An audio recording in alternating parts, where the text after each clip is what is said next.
The soil of a man's heart, Lewis, is stonier. Like the soil up there in the old Micmac burying ground. The soil of a man's heart is full of horse shit. Mature content and spoiler warning for Stephen King's The Mist. I do not have the energy to be snarky today. Roll it.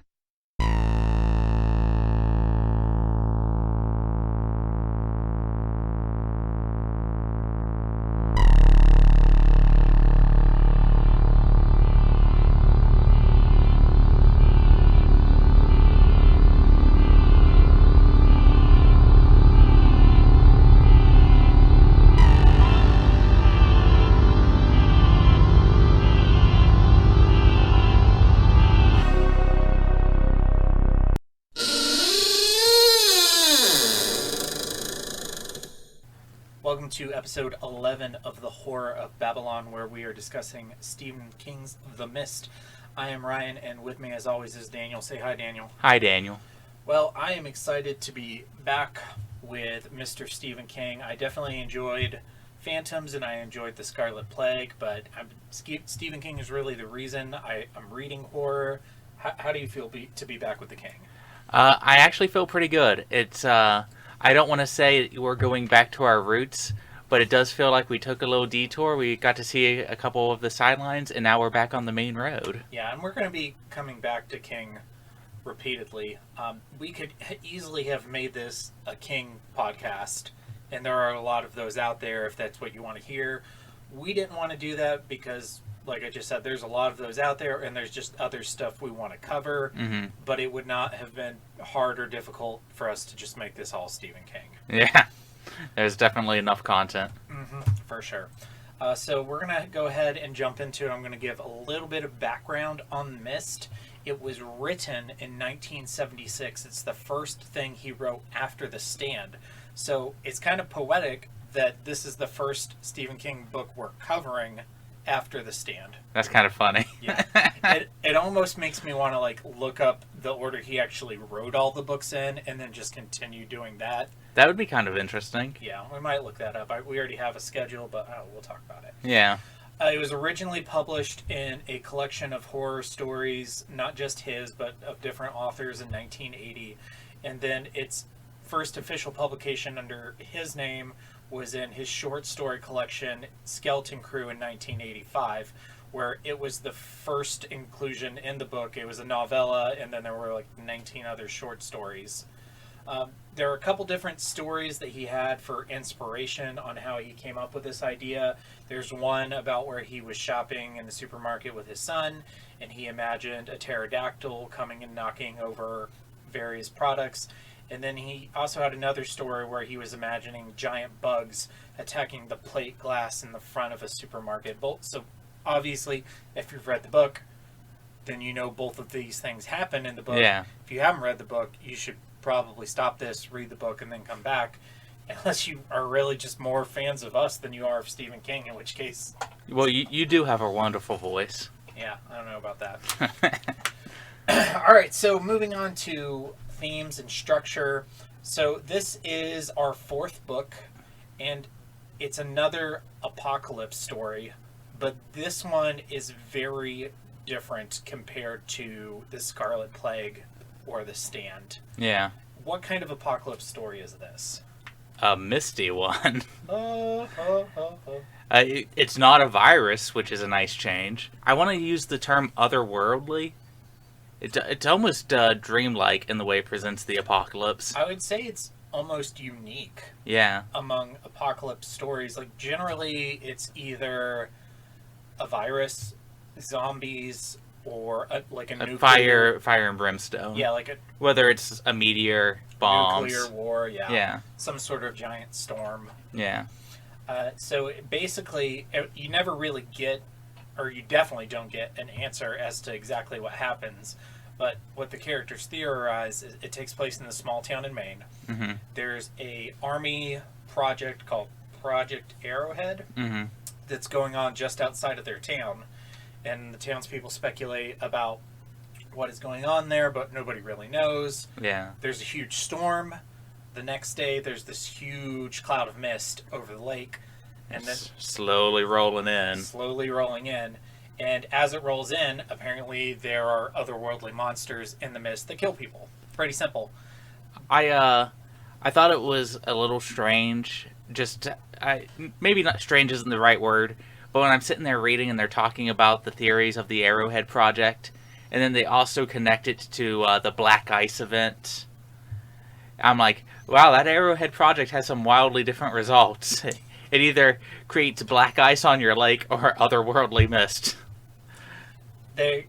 We don't even know if this is what happened, but yeah. The characters are blaming it on the Arrowhead Project. Is it like maybe the army was trying to create a stable gate to another dimension, and they lost control of it, and it broke open, and all these monsters came out. It's actually one of my favorite things in the book that he implies possible answers, but doesn't give you 100% of one. Right, and that's pretty common for King. Like, a lot of his monsters are never, like, totally explained. I think his better books are the ones where they're not. Yeah. At least in my opinion, I prefer a little bit of that allure, because it kind of gives you an out if somebody doesn't like the explanation. True. So, I really enjoy this book. It combines some of my favorite horror themes. Oh, me too. One, I'm a big fan of apocalypse stories. Two, one of my favorite things that King does is he takes a small town with like a small, like, diverse cast of characters and like an ensemble, like he does with Salem's Lot or It. And it also combines that with kind of like a classic creature feature movies, like those old 50s movies with like big tentacle monsters or like giant insects and giant dinosaurs and that sorts of. And it combines like all these very different themes, but it does it in a very smooth way that makes sense. This also combines a bunch of my favorite horror tropes. Like you said, the small town setting is something I love. You get these real personalized characters, and you can really just imagine all of them. You know what I mean? You got the crazy old lady who's always talking about God or something, and the artist. There's always an artist in a Stephen King book. Yeah, normally, like, his protagonists are writers, but David is essentially the same thing. He's just has a different medium. Yeah. Most of it, they're mostly creative types. Yeah, he elevates the creative types, and I understand that. A lot of authors like to see themselves in their work. It's funny, I read The Mist because I was such a fan of Silent Hill, and one day I googled books like Silent Hill, and it was almost exclusively just a list of Stephen King books and a Dean Koontz book. So all this stuff and phantoms. Yeah. So another theme is it's one of those tales that puts a small amount of people in like an isolated place in an extreme situation, and it becomes one of those society in a bottle type stories, sort of like Lord of the Flies-esque, where this small group of people become a metaphor for society at larger, and they start breaking off into different groups that represent like different outlooks, like the religious folks and the strictly logical folks and the pragmatic folks. We'll get more into that when we start talking about the characters. Yeah, it reminded me of the Stanford prison experiment a little bit, where you get a group of people and you isolate them, and in this case they weren't assigned roles, but they already had roles in their community and just their personality types, and you get these conflicting personalities in the small isolated setting, and it increases certain personality behaviors. For example, Mrs. Carmody, who is the crazy religious lady who was kind of, in normal life, she was the harmless religious kook. She was almost kind of like a, I want to say like a midwifey type. Church marm is the phrase that comes to mind for me. Yeah. Almost folksy in her religiosity. It didn't remind me too much of how you would what would you consider like a Baptist Christian Puritan or something. Yeah. It was a little bit more folksy than that. It was almost something that you would see like here in West Virginia. Snake charmers. That's what comes to my mind. Is like the people who handle snakes. But then she reacts to the situation by taking her religious zealotry to the umpteenth level. Yeah, and it just keeps increasing. Right. Norton's personality of having to be in control and being a lawyer increases. Yeah. Because people just have to get their personality traits through. Double down. Yeah, it's great. Another great theme in this book is the siege story. Since I have been a kid, I've always fascinated with the story of the Alamo. As a Middle-earth fan, I love the Battle for Helm's Deep. I just love anything where it's a group of people stuck in one place and they just have to like survive this siege, and there's the debate of, do we go out? Do we go over that wall? Do we fight? Do we stay in? Do we dig in? What do we do? Like, I love all of those. I also love Last Stands. Yeah. There's something about it. That might be an American thing. There's a romanticization to it. Yeah, I mean, the Alamo I would say is a big part of that. Yeah, and I mean, there's probably a million historical examples. You know more of those than me. So if you're talking the Civil War, there's the Battle of Cold Harbor. My brain always goes to fictional examples. Like I think of like Seven Samurai. Yeah, the Thermopylae. Yeah. Yeah, that's another good historical one. That's probably the only one that I would actually know. So quick side tangent. So 300 came out when I was a senior in high school, I think. And I didn't know anything about it. I didn't know it was based on a graphic novel. I didn't know it was Frank Miller. Somebody told me, oh, you want to go watch this historical movie about Thermopylae? I was like, yeah, that sounds awesome. And then I watched the movie, hated it. Spent like the next 45 minutes after the movie ranting about how historically inaccurate it was. And nobody bothered to tell me it was based off of a graphic novel. Just let me keep going. Until it was eventually pointed out at me and I looked like a total idiot. That's pretty crazy. I would have loved to have seen that rant of yours. Yeah, it was bad. I was like, oh, well then I guess all that's okay then. Yeah. It's okay as long as it was based off a Frank Miller comic. He doesn't need to be historically accurate. And then talking about the structure of the book, it's written as almost like a journal, as a memoir. It's from the protagonist, David Drayton, his perspective. He's relaying everything that's happened, and that in itself kind of gives away that he isn't going to die. What did you think of that structure? I don't mind it. Because the main character isn't going to die because he's retelling the story. But you don't know about any of the other characters, so it's not as bad as some foregone conclusions. Yeah. I keep a daily journal, so I kind of have a soft spot for journal-esque storytelling. It's one of the reasons I really like Dracula. Yeah. I bring up Silent Hill way too much on this podcast, but there's a direct reference to it in Silent Hill where the first time you save your game, the character mentions, this isn't for anyone who might find these notes. It's almost a direct line from the end of this book. It's also from Dracula. Yeah, so I'm super attached to stuff like that. No. It's really hard for me to hate that kind of structure. No, I like it too. All right, so moving into characters, first we're going to kick it off with our protagonist, David Drayton, who, as we said, he's an artist, but he's a commercial artist. He actually has this really touching reflection in the book where he says that anybody who sees themselves as an artist generally thinks that they need to strive to be the best in their field. Like if you're a writer, you feel like you need to try and be better than Shakespeare. But his kind of catharsis came when he realized that it's okay to be just good and just do enough to support your family. That's what I strive to be as an artist. I strive to be David. That for me was really kind of one of the key moments that kind of clued me into his character and made me. There's things I don't like about him. There's things I do, but that's something I like. What do you think of David? I really like David. I think he's a very human protagonist, and you get that a lot with King. But I think that this is a really exemplary example of somebody that seems real. He's an artist that's found his lot in life. He's raising a family. The way he interacts with his neighbors, like I'm sure we've all had a neighbor that pisses us off, and they come right up to us, and you have to pretend to get along with them for a minute because your kid's standing right there. Yep. And you're always saying in your head, "Oh, I'm gonna sock him if he ever talks to me," but then you don't actually do that. And you get a lot of examples like that in this book, and I really love the way he's written. So the first time I read this, which was last year, this was my second read.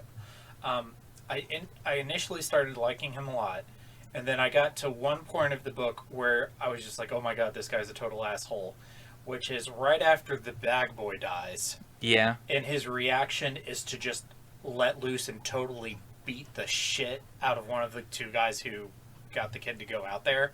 I can see that. I can see you having that reaction to that. But like then as I kind of went through it, like nothing like that kind of happens again. That's kind of his only real blow up. Yeah, it's a very it's a very human response. Yeah. Somebody just died and he has to blame somebody. Mm-hmm. So were those guys partially at fault? Yes. Of course they were, but he even talks about it in the book when he's talking about them wanting to fix, the generator. Thank you. And to him, well, what's the problem he can fix now? He can blame these guys and beat the shit out of one of them. Yeah. Now I will say that I kind of there's a stereotype to artists, and him beating the crap out of a redneck, I was like, does this artist do push-ups in between his paintings? You know what I mean? So he's another one of King tropes, is a lot of his protagonists, in addition to being artists, are also kind of salt of the earth people who are very practical and pragmatic and know how to do things. Like, they're from Maine. Yeah. He knows how to get his chainsaw to start and how to cut up trees, and whereas his neighbor who's a lawyer from New Jersey can't even start his chainsaw. Yeah. So David kind of has the best of both worlds of the rural, I know what I'm doing type, but also like the left brain creative type. That makes sense. And my second read, I liked him a lot more because I definitely was picking up on those more human interactions, and I didn't focus so much on that one scene because I realized that was like just how he was reacting to stress, and I can't say I wouldn't have done the same thing. If I would have seen those tentacles, I would have ran in the opposite direction. So that's another very human part. So the part where he's holding on to the bag boy as he's going out, and he has the thought, is like, if I die, there's nobody to take care of my son except for my neighbor who I hate. Yeah. And he lets the bag boy go. Yeah. I mean, that, if you look at that, you could say, oh, he murdered him, because he maybe could have saved him, but he let him go and he let him die. But then the other side of that is, yeah, but he also could have been killed, and then who's going to take care of his 5-year-old son? In the way that scene is written, again, you're not the character, so you're viewing it as a reader. Those things were written literally as unstoppable up until like he poked one with a stick and it deflated. Yeah. I'm like, if he would have known ahead of time that would have worked. Of course, you start poking them with sticks. They never tried the salt. The one lady said try the salt. They never gave it a shot. They should have been throwing salt at these things. What if salt was the answer the whole time and they just never tried it? I honestly kind of wish Stephen King would confirm that. Put like salt chunks and like slingshots and boom, boom. Yeah, that'd be great. There was that zombie book I didn't like very much. The young adult one with like the plant zombies. They could kill them with salt. They put salt in like spray guns for like hose like spray guns, and they like spray the zombies down with salt, and it would dehydrate them and kill them. I'm sure there's a name for that trope where you have like an everyday item that's the answer to kill it, like kill it with fire, like the water and signs. Yeah, like the water inside. The aliens died of water. And Yeah, let's invade a planet made mostly of water. Well, they didn't know they were vulnerable to water because they don't have water on their planet. They can traverse galaxies in invisible spaceships, but they can't test the water. Well, that's your human perspective, Daniel. They don't... Alright, I'm not going to defend science. I'm sorry. I don't think it's quite as bad as other people do, but I'm also not going to defend it. Is this when we start screaming at each other? No, I'm not. Like I said, I'm not going to defend it. Okay. I just don't... I'm not saying it's good. I just also don't think it's as bad. But then again, I haven't seen it in over 10 years, so... We have... You heard it here on the Horror of Babylon first. Salt was the answer. They just didn't try it. They didn't. It could have been the answer the whole time. Okay. There's more on David, but that's going to come out with the other characters, too. The next people we have on our list is his son and his wife, Billy and Steph. And there's not really a lot to say about them. They're not so much characters in themselves. They're catalysts for David. Yeah, exactly. There is one... How old was Billy again? 5? 5. There were times when he was really... like, the more I interact with kids, the more I know how kids talk. My girlfriend's daughter's 4 years old, and she talks a lot like Billy most of the time. And then there's other times where Billy's talking where he sounds more like my 10-year-old nephew. So, conveying a child I find to be super hard in fiction, so I let a lot of that slide. And King is sometimes really good about it. Example, The Losers Club. Yeah. And then sometimes he's not so good about it. For instance, Danny Torrance from The Shining. I love the character, but like the kid is way too mature for his age. There's a reason in my current writings I've avoided writing children. Yeah. I don't think I can do it yet. Yeah, it's difficult. Okay, so our next real character is Brent Norton. Yeah. Who is the Drayton's neighbor. He's had a property dispute with them that they went to court over, and Norton lost. He's a lawyer from New Jersey. He just owns a vacation property up in this small town in Maine. So he's kind of seen as, one of the summer people. He's one of the outsiders.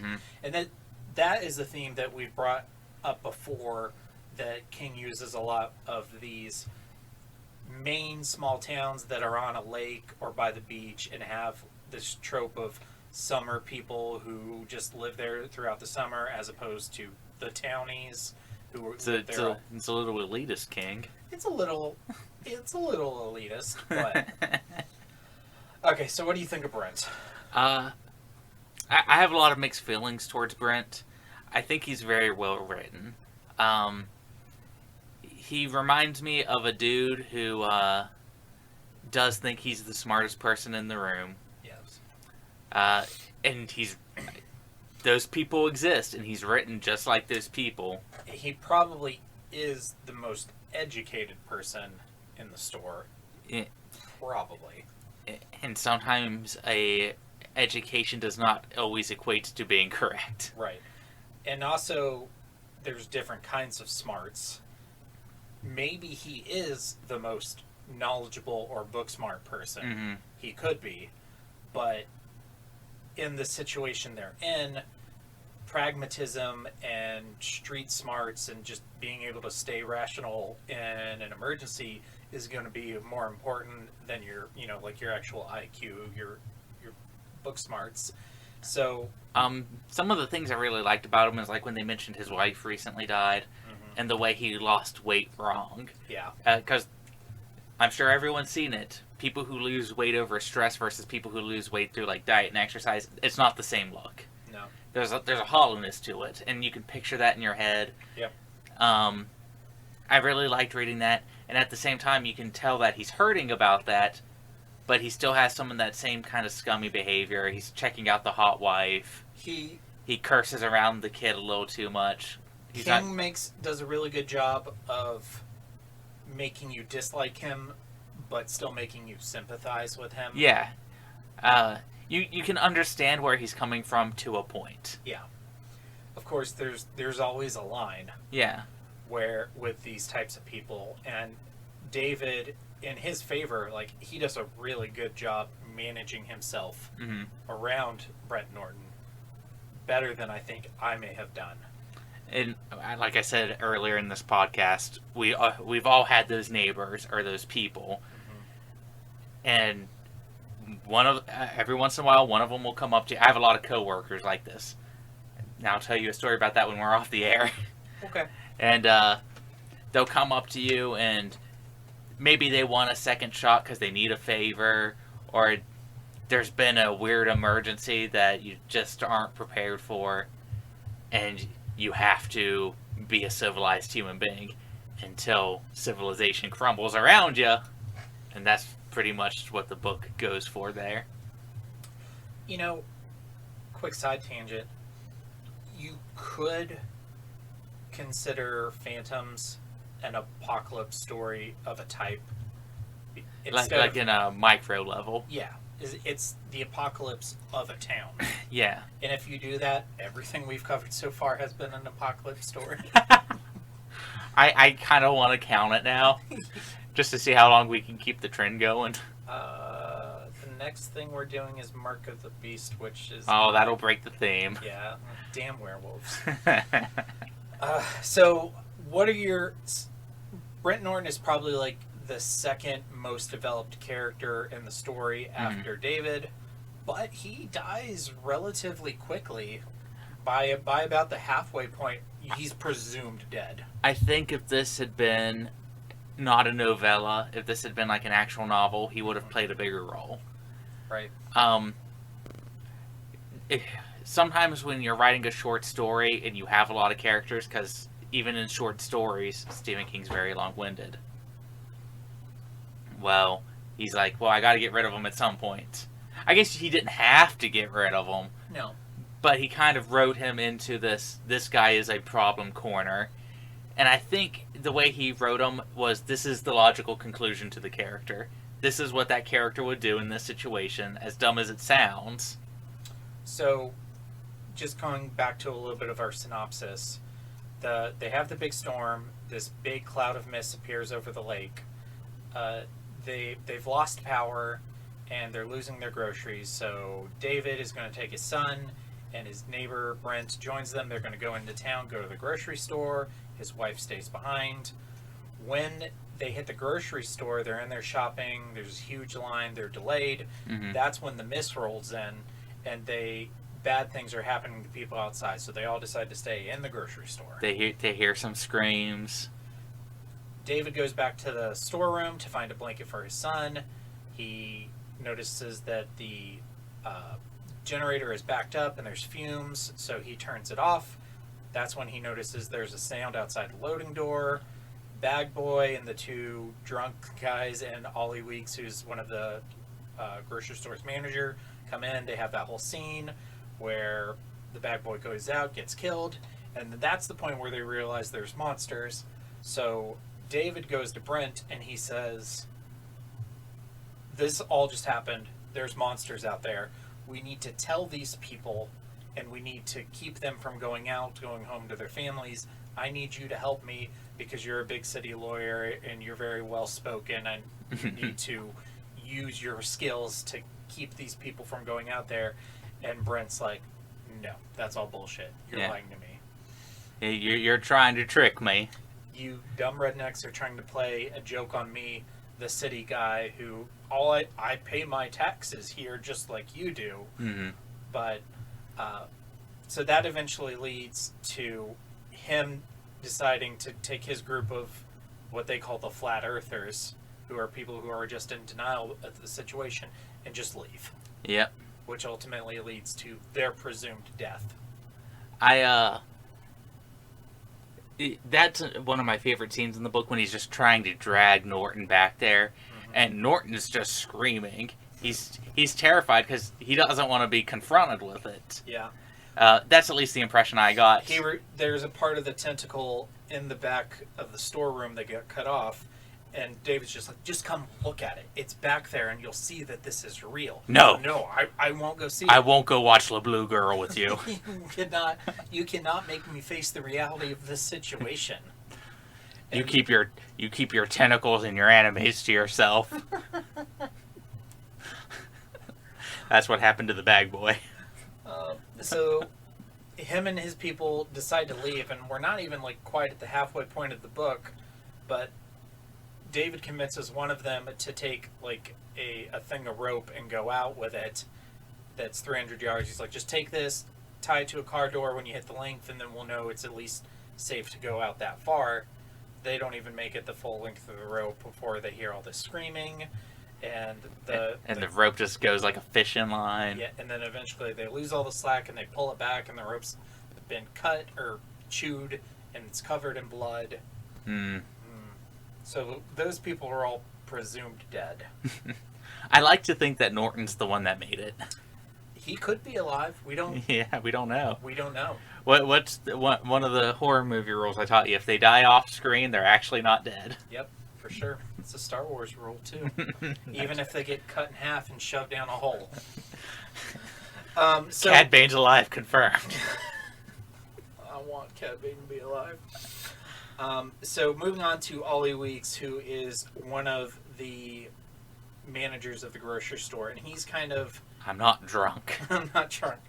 I'm going to use him to talk about a group of characters and another theme of this book that's kind of people who are underestimated in regular society, who are kind of looked down upon, who actually have like some real skills that they bring to the table in this unusual situation.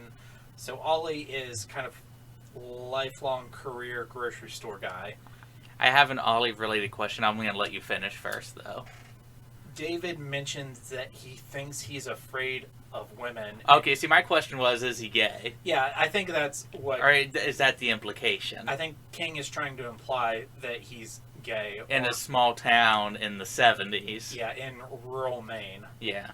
And that this is a guy who... You can kind of imagine being like a mid-40s, maybe a little overweight, maybe balding guy that a lot of people would see and go, oh, he's never going to amount to anything more than being the manager of a grocery store. And he's not even the general manager. He's like the assistant manager. Mm-hmm. And he won a little bit of money and bought a fancy ring. He bought himself a ring. He just wears one sapphire ring on his pinky finger, which... other people assumed, well, if he wears a ring, he must not like women. But he's kind of unassuming, and then once everything starts to go down, he's kind of... David is the voice of reason, and Ollie is his biggest supporter. Whenever there's a problem, Ollie goes and gets David, and the two of them kind of hash it out together. He's the one who's most comfortable with a firearm. He's the one who ends up using a firearm, which we'll talk about later. He stays rational. He's one of the only people who survives the excursion to the pharmacy. He's definitely somebody who I feel was underestimated in everyday society, but is now kind of showing his true colors in this unusual situation. And he was able to rise to the occasion, as it were. Yes, rise to the occasion. And a lot of people in the situation... I don't think I would be able to. I think I'd panic. Yeah. I picture myself hiding in the manager's office and just starving to death. I believe that's terrible. I believe that's what I would do. And I see one of those tentacles. I find the room with the smallest window, and that's where I live now. I'm a big advocate of you don't know what you would do in a situation until you're in it. But yeah, I guess I do currently work in a psych hospital, so that would be a good story. Like, people stuck in a psych hospital during an apocalypse type situation. That's actually the premise of the third book I'm working on. Okay, good. I want to read that. That sounds good. What do you think of Ollie, or what was your question? My question was he supposed to be gay? I think that was that the implication? I believe so. I thought it was obvious, but sometimes... I think that's something that 1970s Stephen King would do. Like, oh, he wore one pinky ring. He's probably a homosexual. And now I'll use the N-word. Yeah, I'll use it again. And then I'll use the R-word, and then the N-word again. We love you, Stephen King. I don't even mind when people use those words in literature. I just think that you got to use them appropriately. And it's arguable how well those books would go over with modern audiences. Yeah, and modern implications. he uses those words a lot. But if people always talk about how you need like more representation, and I don't know if this was intentional representation, but I wouldn't mind being represented by Ollie as being underestimated and then being one of the, even if you don't make it, you still are one of the better survivors. I think he's one of the best characters. I agree, and I don't know if it was intentional to represent him in that way, but if you're looking for unintentional representation, here you go. Okay, yep, that is a take.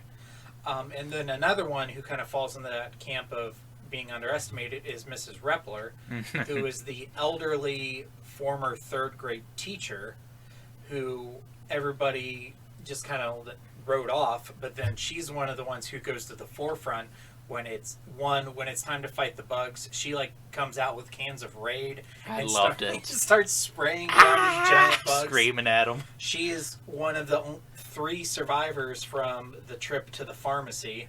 With like all the men are getting together to go over to the pharmacy to check it out, and being macho men, she goes, "Can we just get this fucking show on the road already? I've got my cans of Raid. I'm ready to go." She fights the fucking giant spiders and lives. I love it. Yeah.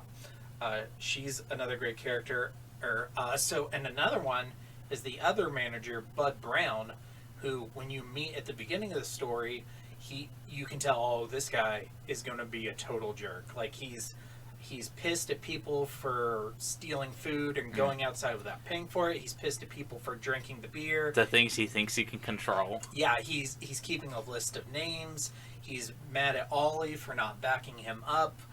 But, so when you're reading this character, you think, oh, this guy's going to be a total douche. But then when David says, hey, come check out this tentacle, he goes and he goes. And he's like, oh, okay, we need to deal with this. Yeah, we might have a situation of some magnitude. And then he's one of the more reasonable characters throughout the rest of the story. Yeah, I also liked him. I don't think there's a character in here that I didn't like. No, Oh, what? God, how am I forgetting her name? The woman who had the gun that they give to Ollie. Amanda. Thank you. So she's the other one I was going to talk about. She's another one of the summer people. Her husband is some sort of big shot business guy in New York. In New York, I'm going to leave my wife, but I'll give her a gun. Which, there's a lot of implications to that, but I don't even know where to start with that. She's maybe the one that's maybe a little underwritten. She is more of a catalyst, another catalyst for David. Yeah. And some of the themes around the main character. Yeah. And that's, in me perusing reviews of this book is received really well and kind of overly positive. There's not like a lot of sweeping criticisms. She is kind of one of the things that comes up, and her affair with David.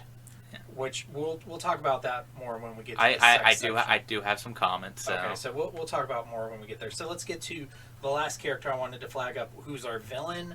And honestly, I think she's one of Stephen King's best villains. She can't really, you can't rate her up there with Pennywise or Randall Flagg, but in terms of a small story, I think she's super solid, and that's Mrs. Carmody, who is the local voodoo woman. I love the way she is written in this book. You can count the rings in the tree stumps and you'll know how long winter's gonna be, or whatever that witchcraft voodoo was. She has a secret formula to get your husband's pecker back up if that's a problem that you're having. Alright, I don't believe in none of this honky voodoo. And this is my good friend Lloyd Henry. He's not bad for a slice of Wonder Bread. I'm telling you. But that's great. Again, we live in West Virginia, and there are women like this here. Oh, I've known so many Mrs. Carmodys growing up. I've known one of them was a man. He was our DARE officer. He was a sheriff's deputy and a DARE officer when we were in elementary school. He was the dad of one of the girls in our class, and as an elementary school kid, I was like, oh, this guy is so cool, I'm gonna be just like him, and I'm not gonna drink or do drugs or do any of this stuff. And, how long did that last? Well, and then in high school, like one of the big one of our teachers tried to get us to read Harry Potter in freshman English. Yeah. And he stood up at the pulpit at his church that week and said she was the devil and that she was going to go to hell for trying to get our class to read Harry Potter. So, yeah, I've known lots of people like this. I also love the way she is described in the book, like in this yellow pantsuit, with nicotine-stained teeth. And I'm like, this is such a real villain. You know how I picture her is the old lady from Gremlins who has like the automatic chair that goes up the stairs and the gremlins shoot her out of the window. That's a pretty good picture. That's how I picture her. She's a lot more she's like a cartoon character in my head, surrounded by real people, but we're not going to talk too much about the movie because we're going to do its own episode for adaptations. But just quick spoiler, I really like the movie, but that was one of my issues with it, is I thought they cast her too young. I have a few comments about her when we get to the movie. Part of it is based off of the only review I've ever listened to for The Mist, which compared and contrasted both of the sources. And it's an interesting take that I'll bring up when we get to it. Okay. So moving on from characters, we're going to talk about some of the scary stuff. And this, I think, is one of the scarier books. Yeah. If possibly the scary. If you set aside COVID comparisons for the stand-in Scarlet Plague, I think this is maybe the scariest book we've read so far. And even with that, like we're talking about, like the microcosms of society and fear, That's pretty scary. There's a lot of stuff in here that is also applicable. Yeah, especially like religious zealotry, which we're going to talk about when we get to the religion section. Yeah. That's maybe the scariest part of the whole book. But let's talk about some of the more superficial scary things first. So something I had forgotten about when I was reading this is right at the beginning, the night of the storm, David has a dream of a giant god just walking around the length of the lake. And just the way like King describes it, I think it's super spooky. I think giants are super scary. It reminded me a lot of the Wendigo from Pet Sematary. I love Attack on Titan. I always thought that giants were a thing that got me, and being grabbed by something that's so big that you can't possibly fight it and being eaten alive by it. That is one of my biggest fears too. I hate the idea of being swallowed whole. Ever since it actually, I think, started in church with the dang Jonah and the whale story. Yeah. That idea terrified me, and then I see like pictures of divers next to blue whales. I'm like, what if it just opens its mouth to get some krill and you fall in? Oh God. And people wonder why I'm afraid of the ocean. That would be pretty bad. And I picture the way some of the monsters are described in this. I picture them as being big enough to swallow you whole. And the same thing with the god in the dream. He's so large in scale that he's going up above the clouds. Yeah, he describes it. The scale is so large that it's incomprehensible. Maybe you saw Pinocchio as a small child and formed that fear because Geppetto and Figaro get swallowed by Monster the Whale. That also freaks me out a lot.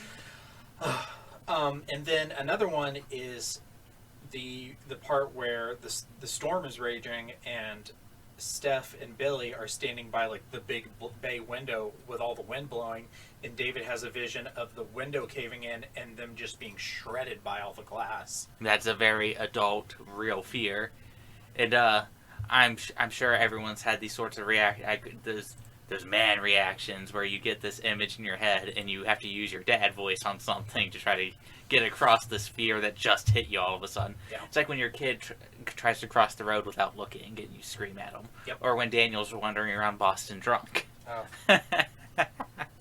We were real dumb. Yeah. We did some real dumb things. Yeah, that was scary. And then, of course, there's the monsters. We've got the giant bugs. spiders the size of large dogs. We've got the pterodactyl things. The tentacles are still my number one. The tentacles. We don't get a real clear description of it, but what killed Ollie seemed to be like a giant lobster type thing. Big crab. Yeah. I pictured the crab people from South Park. the Queer Eye episode. Yeah. Yeah. And then at the end, when they leave the grocery store, you actually get to see one of these giants. And not in a dream, but in real life. Yeah, the behemoths that are like leaving these just massive craters for footprints. Yeah, like Paul Bunyan making lakes with his footprints. Yeah. I think the giants are the scariest thing to me, but the tentacles are pretty scary too. The scary thing about the tentacles is like what's on the other end of that tentacle. Yeah. Is it just a giant massive tentacles? Is it attached to another giant? Is it... You don't really know because it's just shooting out. I think that was the apex for me, at least in terms of fear from the mist. You get a clearer look at all the other creatures. You get them up close, or they come out of the mist. The tentacles never fully did, except for like the appendages, and then they're pulling you into the unknown, and that scares the crap out of me. So tying this back to Star Wars, as I do with most things, I always thought the Sarlacc was super scary. Yeah. Because it can keep you alive as it's digesting you for years and years and years. So I'm not going to say that did not also contribute to my irrational fear of being eaten by a blue whale. Yeah, that scared me as a kid. I mean, it's just because you just live in pain. Yeah. It keeps you alive and it keeps you and I don't cognizant. I don't have Beskar armor. No, I don't have Beskar armor and a flamethrower on my arm. Okay. Oh, was there anything else scary in this book? Aside from Mrs. Carmody? Yeah, so let's go ahead and jump into religion. And religious zealotry is a big theme. When all this starts to happen, they kind of break up into a few different groups. You've got Brent Norton and his flat earthers, who are the people who are just in denial. Mm-hmm. You've got David's group, who are people who are kind of like the pragmatic ones, who are kind of trying to think things through logically and reasonably. And then initially, nobody's really with Mrs. Carmody, but she starts to build up a fellowship as we progress through the story. As more bad shit happens. Yeah. From the get-go, she's saying, this is the wrath of God, this is the end of the world, this is the end times, And I have the answers, and you'll come to me. Which they do. Yeah. So, and she says from the beginning, we need to make a sacrifice. We need to kill somebody, which is scary. I'm not sure where she's getting that exactly from, like, a Christian context. That's one of the things from the review that I brought up, was they described the book version of her being more folksy and almost into believing in, like, old gods. Yeah, almost Lovecraftian. And in the movie, she's more of a fundamentalist Christian. Pagan. Yeah, she's almost pagan in her beliefs, and that's why I bring up a lot of it. Again, I'll bring up West Virginia anytime I get the chance to. You get this weird mix of paganism melded with Christianity and these folk beliefs. Yeah. And these people who think they're 1/16th Cherokee, and how that makes them know medicine magic. I'm 1/14th Cherokee. Yeah, you see, you know these people. We brought this up, but that's what I picture her book version being, is almost this amalgamation of Christian ideology, old gods, and folk magic melded into this like hodgepodge of bad ideas. Is this a good time for you to talk about the Lovecraftian influences in this book? There's a lot of Lovecraftian influences in this book. Lovecraft also really pioneered small town weird shit happening. In Lovecraft, the major difference with Lovecraft is the apocalypse is always happening. We're just not aware of it. That's the big major overarching theme, is we have no clue that the world is always ending because we're so insignificant to the actual universe. That's the big fear for Lovecraft. And in this, you kind of get that feeling. These people in this grocery store, they're nothing. They're just little ants to be consumed by these otherworldly entities that, for all we know, are higher evolutionary creatures that are just like, oh, this thing tastes good, I'll just take a snack of that. King's a little more positive and optimistic. He is a lot more optimistic. He is also a really big fan of Lovecraft. Mm-hmm. And Lovecraft used tentacles all the time. I can't wait till we read Jerusalem's Lot, because that is, I've not read Lovecraft, but it's been told to me that is a Lovecraft story written by Stephen King. This also comes pretty close. Yeah. I'm gonna fix your Lovecraft blind spot eventually. We're gonna review our schedule after this and try to make room for Firestarter, so we can maybe stick a Lovecraft book on the tail end too. Mm-hmm. So continuing, really what becomes the scariest part of the book is how Mrs. Carmody starts to build followers, and how quickly they go from saying, oh, human sacrifice, that's a terrible idea, to yes, kill the child. Yeah, and I think it's built up exactly how you need to do it. She predicted, oh, they'll come for you in the night, and then you'll come to me. And she just needed to be right about a couple of things. Yep. And whether she was right on accident, or right because she actually has some sort of weird insight, that sort, like the Arrowhead Project, it's left almost up to the imagination. Right. And her first kind of prediction is they're going to come at night, which They do. they do, but I feel like anybody probably could have guessed that. That's also a thing when it comes to folk medicine, is, oh, you do this for so many days and you'll feel better. Well, of course you feel better. You've had time to heal. Yeah, it's been a few days. Your antibodies are fighting off the virus. But I think King left it just vague enough to where you could start to question it yourself. And I think that was done on purpose to kind of get under your skin. Yeah, and for all you know, you don't, once, David and his group eventually leave the supermarket, you don't know what happens back at the supermarket. Mm-hmm. Of course, Mrs. Carmody ends up dying because Ollie shoots her. So, getting back to our summary a little bit, bad things happen, blah, blah, blah. She starts building up a group of followers. They decide that they need to make human sacrifice. David and Ollie decide, well, fuck this, we're going to leave. So they get a group of people, and they're about to sneak out the front.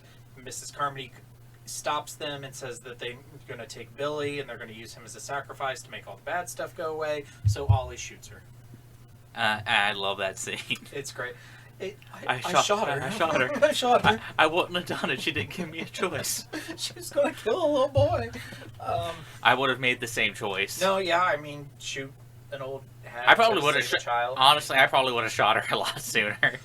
I really like But closer to the beginning when she's ranting and Amanda hits her in the head with a can of peas. yeah, you had that. I can't even remember if the character's named. The kid slaps her, and she has blood on her palm from where he broke open her lip, and she holds it up to him. I don't remember. I can't remember if he was named. I think he was just another out of towner. Yeah. I think that's the one thing. Was that Dan Miller?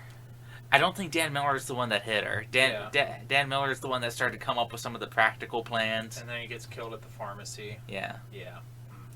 Yeah, I'm not sure. There's a lot of minor characters in There's a lot of minor characters, and Stephen King names most of them. Yeah, he does. Which, to his credit, he's good at keeping track of a lot of people. Okay, so moving on to our section on the horizontal bop, or as most people call it, coitus, aka sex. The Beast with Two Backs. This book is not as horn-dogged up as most of Stephen King's books. The only real sex in it is the first night they're stuck in the supermarket. David and Amanda go up to the manager's office that it has a lock on it, and there's nobody up there, David. There's a lock on the door. And they kind of use each other to release stress and fear about their spouses who they don't know. I think we've all been there. And this is one of the few things that some people criticize. Some people don't care. Some people criticize it because it's just a random bit of adultery that was just kind of thrown in there. I I think that those people have never been in a situation stressful enough to where sex becomes a viable option.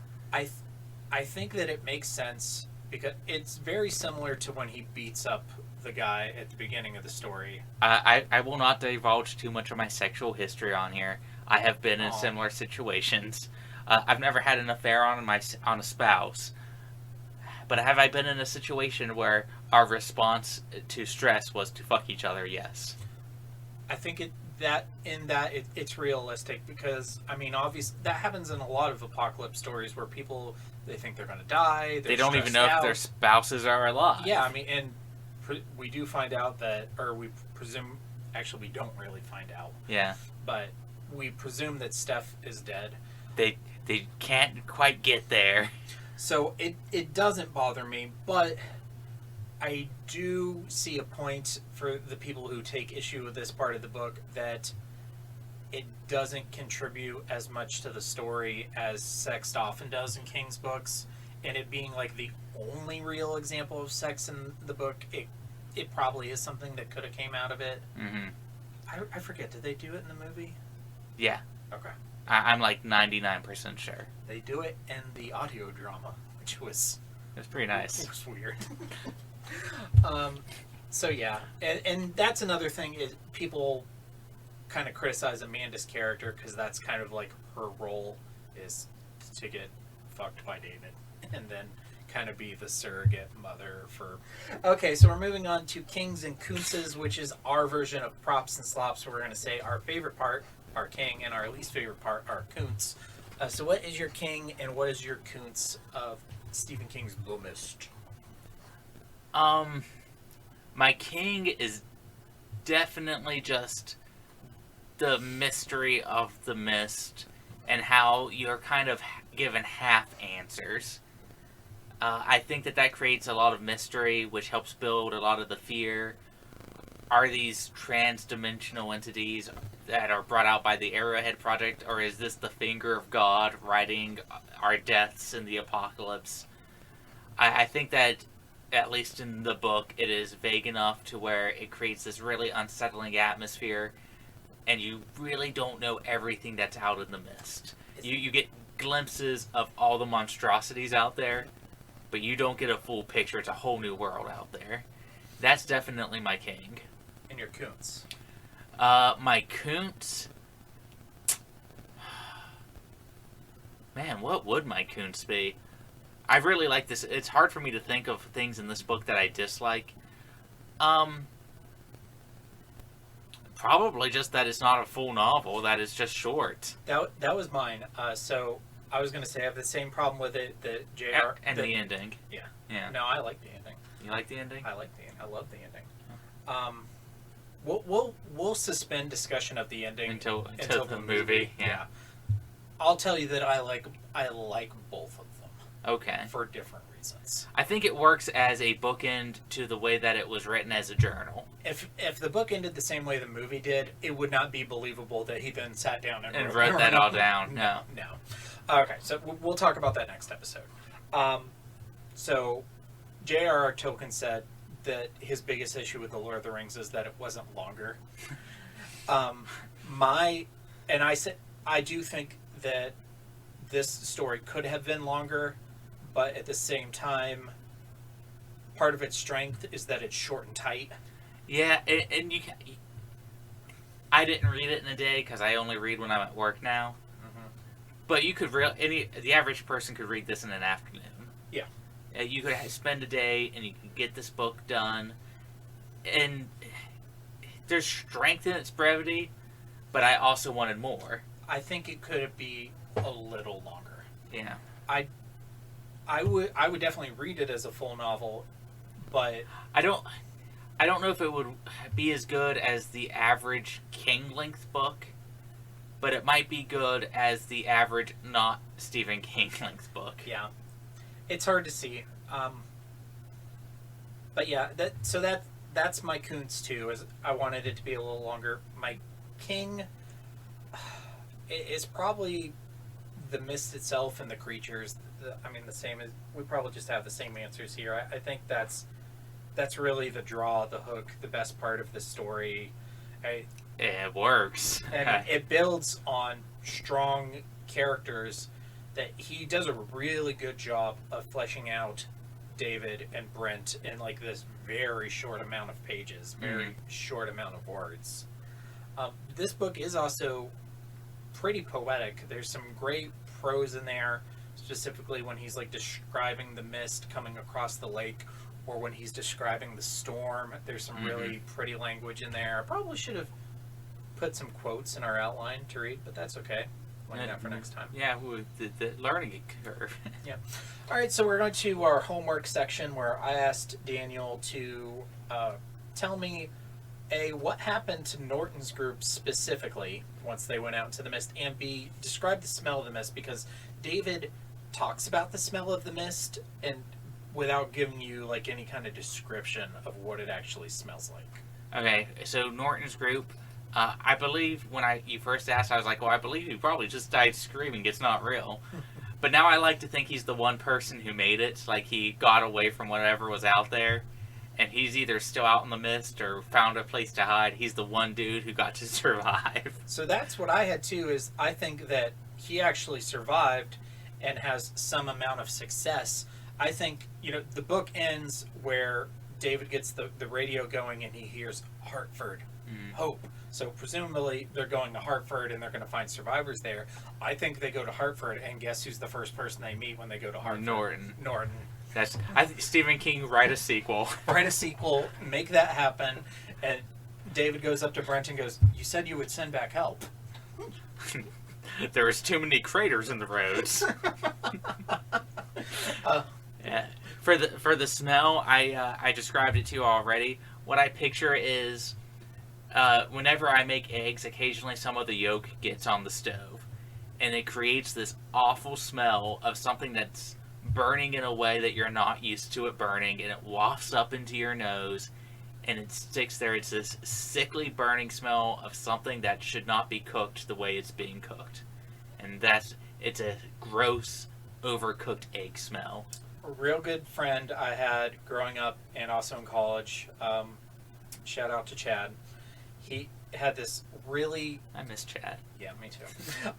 He had this really gross college sex story that I'm not going to tell the whole story because it is super gross. Is it as gross as the Crosby one? You're welcome. They're comparable. The shortened version is one of his fraternity brothers went down on a girl during her time of the month, and the story ends with, how was it? And it was like having a mouthful of pennies. Okay. That's different. That's a different sort of smell. That's how I pictured the smell of that being of the mist. Okay. Of kind of a bloody, earthy, sweaty mixture of human odors. Usually you're not the one to outgross me, but I think you got it. You get the gold ribbon. Yeah, get a gold star. All right, so going back to our rankings, we'll see if this is the week where we finally diverge.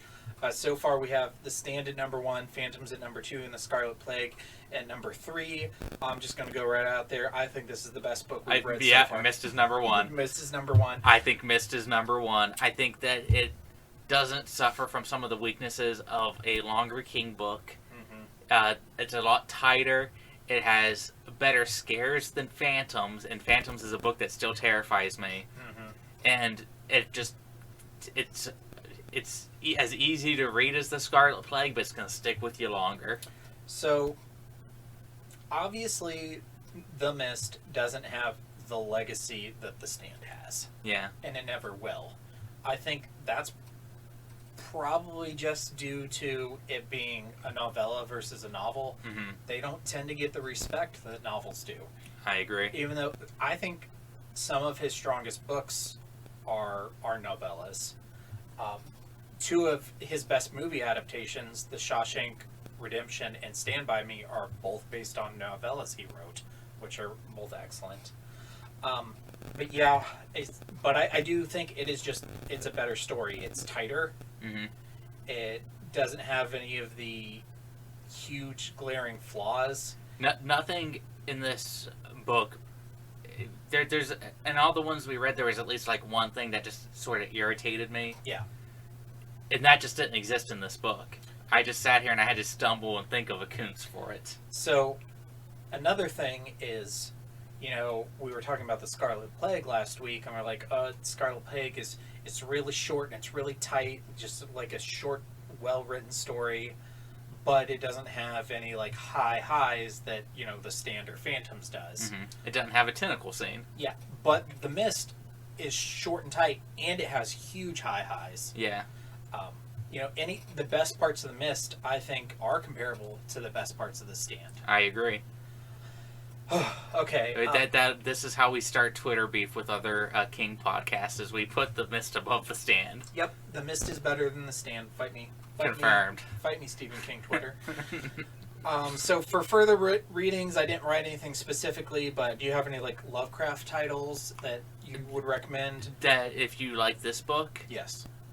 Shadow over Innsmouth, the Dunwich Horror. God, you just throw a dart at a Lovecraft story and you'll probably find something that's comparable.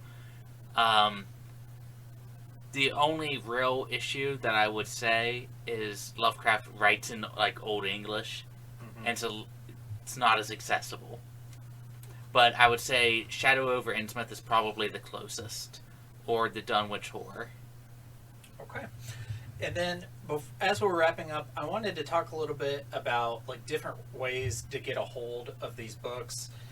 There's more ways to read a book than just going to Barnes & Noble and spending $20 to $30 on a hardcover. You borrow books from your friends. Libraries still exist. You can go to a library, check out a book. If it's your local library, you can get a card for free. I use thrift books. I also hit up yard sales. Used books on eBay are super cheap. Yard sales are great, like you said. I found you find some every once in a while. You find a gem when you do stuff like this. A lot of bookstores have used book sections now, especially like smaller local businesses. Yep. There's one here in town where their entire second floor is just used books. Yep. Oh, that closed. Oh, did that close? The one by McDonald's? Yeah. Yeah, it closed. I'm sad now. Yeah, that was a great store. I spent $100 in used books once. Also, I'm big into audio books. I am a total Audible junkie. Audible is a great way to experience a lot of these books. If you don't know anything about Audible, you can get a membership for $15 a month, and you get one free ebook. I do the $20 a month, and you get 2 free books. But you also they have a library with hundreds of titles of free books that you get for just having a membership. You also don't have to do the membership. You can just download the app and buy books out of their store. Also, YouTube, for books that are in the public domain, which, for instance, The Scarlet Plague is in the public domain.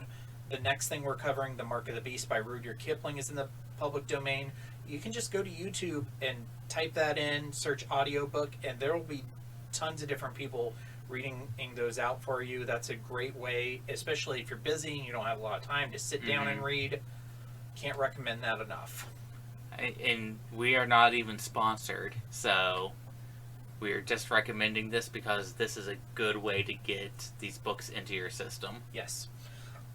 Okay, so talking about what we have coming up, next week we are going to cover primarily the Mist film, but we are going to be talking about the other adaptations as well. There's actually 4 adaptations of The Mist. There's the Frank Darabont film, which will be the bulk of our discussion. Yes, love it. We are going to talk a little bit about the audio drama from the 80s. Did you listen to that yet? Yep, okay, me too. As soon as you sent it to me, I did dishes and listened to it. Yeah, that was an experience. It was an experience. All right. I do have comments that I will save. And then we are not going to do a full review of the television series because we just don't want to watch all of it. But we are planning on watching the first episode and then just sharing our thoughts on episode 1. Watch us be the one pair that like it. Yeah, and then maybe we'll watch the whole thing and do more. But there's also a text-based video game from the 80s that I'm going to show Daniel a YouTube clip of, and we'll talk about that briefly on that. Oh, I'm excited now. So we'll cover all 4 adaptations next episode, but we will primarily be talking about the movie. Spoilers, I love it. I also love it. And then the week after that, so that's going to come out on Sunday, March 13th. The week after that, we will be covering Rudyard Kipling's The Mark of the Beast. And then we did announce a bunch of stuff that we're doing after that on our last episode. We are going to maybe rework some of that to try and fit in Firestarter for when the movie comes out. But we'll be posting all that on social media for when it comes out. Actually, by the time this airs, we should have already fixed our schedule, because we're recording this February 12th, and this is going to air the first weekend in March. Yeah. So there should already be a full schedule posted to our socials. But yeah, any final thoughts on The Mist? If you've made it this far without reading the book, I'm sorry we spoiled so much for you. But you should have just read it because it's fantastic. Yeah, I would give this an A. There is a spoiler warning at the beginning of the episode. Anything we cover is always going to be a full spoiler review. We're never going to do a no spoiler review. I really cannot recommend The Mist enough. Yeah, it's the first thing I throw at people when they want to get into Stephen King. That's a great way to do it too, because it's so short. Mm-hmm. And it's like, and if you don't like that, then you're probably not going to like most of the other stuff he did. A lot of people are like, "Oh, I want to read it, but it's so long." I'm like, "Okay, well, try this, and if you like this, then you can probably then you can put on your big boy britches and read a slightly longer one." It was my first one. Whew. That was baptism by fire. There's 5 points in it where I almost put it down and didn't pick it back up. I think my first one was Salem's Lot. Oh, that's so good. Yeah. All right, but I think we're going to go ahead and sign off. We're going to be talking more about The Mist next week. Thank you very much for joining me tonight, Daniel. I had a great time. All right, thank you, everybody, and stay scary. Stay scary.